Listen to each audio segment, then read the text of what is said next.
La lettre 28 fait partie des lettres réécrites ou ajoutées de la deuxième édition augmentée de 1752.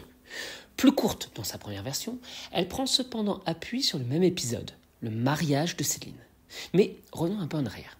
Juste avant, d'Éterville a adressé à Zilia un billet dans lequel il lui annonçait la restitution de ses trésors incas. Trop satisfaite pour refuser, la jeune péruvienne avait enfin goûté, je cite, le plaisir de donner. Et, à travers les objets, s'était encore souvenu de son amour pour Asa.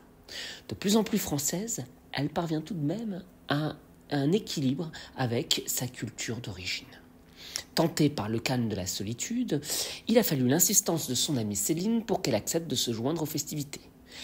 Elles sont, ces festivités, l'occasion pour Madame de Graffigny de renouveler son propos de moraliste. Le spectacle des joies et des plaisirs donnés par les divertissements ravive sa critique du superflu et des apparences. Aux yeux de son héroïne, tout n'est que mensonge et hypocrisie.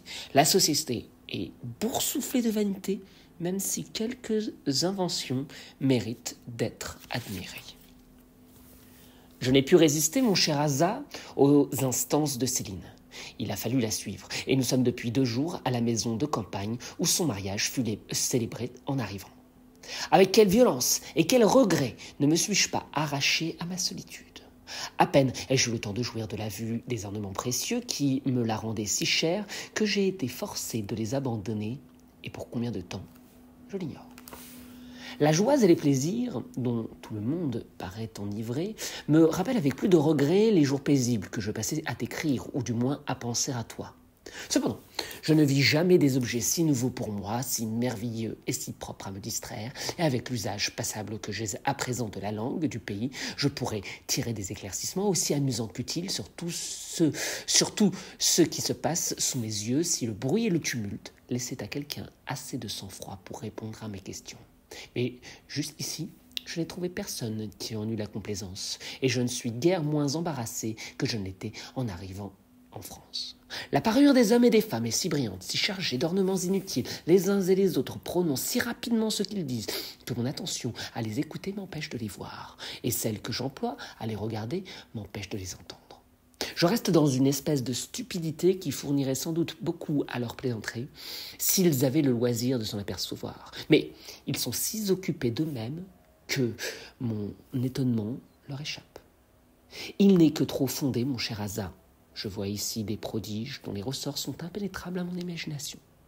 Je ne te parlerai pas de la beauté de cette maison, presque aussi grande qu'une ville, ornée comme un temple et remplie d'un grand nombre de bagatelles agréables, dont je vois faire si peu d'usage que je ne puis me défendre de penser que les Français ont choisi le superflu pour l'objet de leur culte. On lui consacre les arts, qui sont ici tant au-dessus de la nature. Ils semblent ne vouloir que l'imiter, ils la surpassent, et la manière dont ils font usage de ces productions paraît souvent supérieure à la sienne. Ils rassemblent dans les jardins et presque dans un point de vue les beautés qu'elles distribuent avec économie sur la surface de la terre, et les éléments soumis semblent n'apporter d'obstacle à leur entreprise que pour leur rendre leur triomphe plus éclatant. On voit la terre étonnée nourrir et élever dans son sein les plantes des climats les plus éloignés, sans besoin, sans nécessité apparente que celle d'obéir aux arts et d'orner l'idole du superflu. L'eau si facile à diviser, qui semble n'avoir de consistance que par les vaisseaux qui la contiennent et dont la direction naturelle est de suivre toutes sortes de pentes, se trouve forcée ici à s'élancer rapidement dans les airs, sans guide, sans soutien, par sa propre force et sans autre utilité que le plaisir des yeux. Le feu, mon cher Asa, le feu, ce terrible élément, je l'ai vu, renonçant à son pouvoir destructeur, dirigé docilement par une puissance supérieure, prendre toutes les formes qu'on lui prescrit. Tantôt dessinant un vaste tableau de lumière sur un ciel obscurci par l'absence de soleil, et tantôt nous montrant cet astre divin descendu sur la terre avec ses feux, son activité, sa lumière, éblouissante enfin, dans un éclat qui trompe les yeux et le jugement. Quel art, mon cher Asa, quels hommes, quel génie! J'oublie tout ce que j'ai entendu, tout ce que j'ai vu de leur petitesse, je retombe malgré moi dans mon ancienne admiration. On l'a dit, Zilia est de plus en plus attirée par la solitude dont elle apprécie les ornements. Il a fallu l'insistance de Céline pour l'y arracher. La fête de mariage est l'occasion de voir encore des nouveaux objets merveilleux. Et grâce à l'usage qu'elle a à présent, passable dit-elle, qu'elle a à présent dans la langue française, elle peut plus facilement faire la lumière sur ce qu'elle voit.